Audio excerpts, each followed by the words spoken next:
SPUFalcons.com here with Gymnastics head coach Laurel Tindall, who starts her 40th year at the helm of the Falcons. Coach, your thoughts going into this season? Well, we've got a lot to step up to from last year. We've got some new kids, some kids that are going to get some experience that haven't gotten experience in previous years, and we've got some decisions to make for who to put in lineup and stuff. Before we look forward in this year, let's briefly look back. Third place national finish, 4 individual national titles, 3 of those from Maria Hundley. Can you put into words last year how great it was for this team? Last year was a great year. I mean, we had, not only athletically, but academically. We did better than we'd ever done academically. We had a great year athletically. It leaves big shoes to fill, definitely, for this year. Well, let's talk about Maria Hundley. She won 3 event national titles last year. What do you expect out of her this year?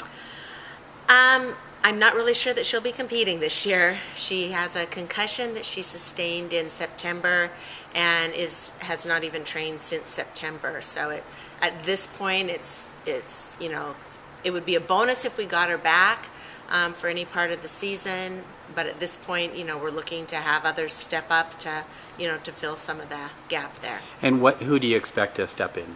I think Bree Beltran has stepped up a lot. She's, training all 4 events. She was only a bar person last year. She's competing 3 events this year and, still trying to get into the floor lineup. We've got some other kids, some freshmen that are coming into things. Alyssa Ortiz is healthier this year and hopefully going to compete 2 events. Amanda Willingham is trying to compete 2 events this year. So it's forced other people to do some stepping up to try to fill the spaces. When you have a real remarkable year like last year where you set school record and total points, a mark you broke several times, do you feel like that gives you momentum going into the next year, or does that just put a bigger target on you for opponents?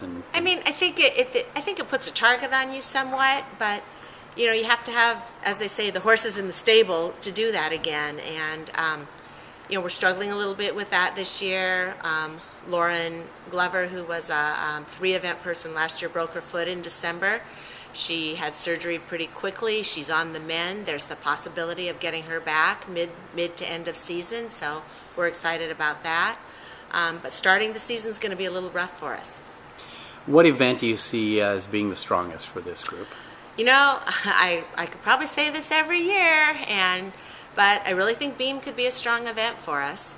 And, it's all about whether you can stay on the thing, but we have some good kids on beam, and I think that could be a really strong event for us. Is there any particular beam performer that stands out to you? Christy Hayashida definitely is a good beam performer. She was an All-American on that event last year. Tracy Villanueva has also gotten into the lineup on beam this year. She was only a vault specialist last year, so she's in the beam lineup and is, showing some good promise there. So our 2 Hawaiians are probably our strong strong performers on the beam. You have a large senior class this year.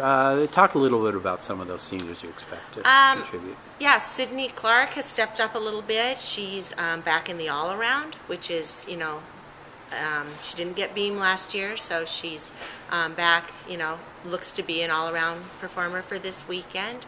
Taryn Lowland's coming off a ACL injury from last year, is just trying to get back into vault, and given a couple more weeks, I think she'll be in the lineup again there.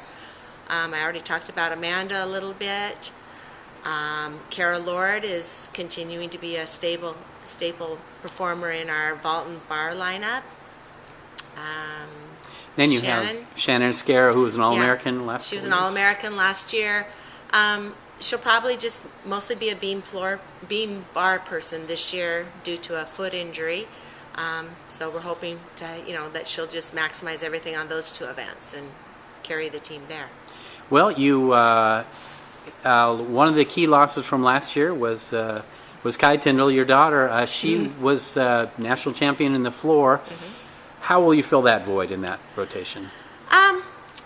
Floor's been a little difficult. You know, we're really trying to get the kids to show off their floor routines, you know, which is something we had several people last year that were really good. You know, Kai obviously and Kenley Memel were really good as our 5th and 6th place people in just really getting into their floor routines, getting the crowd involved and showing off. We're trying to communicate that feeling to the kids that are in the lineup. We have some people that aren't quite into that mode yet, but we're hoping that once they get out in front of a crowd and see what college gymnastics is like a little more, that they'll, you know, really learn how to show off their routines. Kai has worked with the kids a little bit this year. She's doing some choreography for us. She's done a couple of the floor routines, worked with a lot of the beam routines, so we're hoping that'll be a help too as she, you know, continues to try to work with them on that. Great. And then you've added some newcomers to the team. Which of those do you expect to contribute right away? We've got Anna Sabates, and she is a bar specialist, and so she has pretty good bar routine, nice lines on bars, and good skills.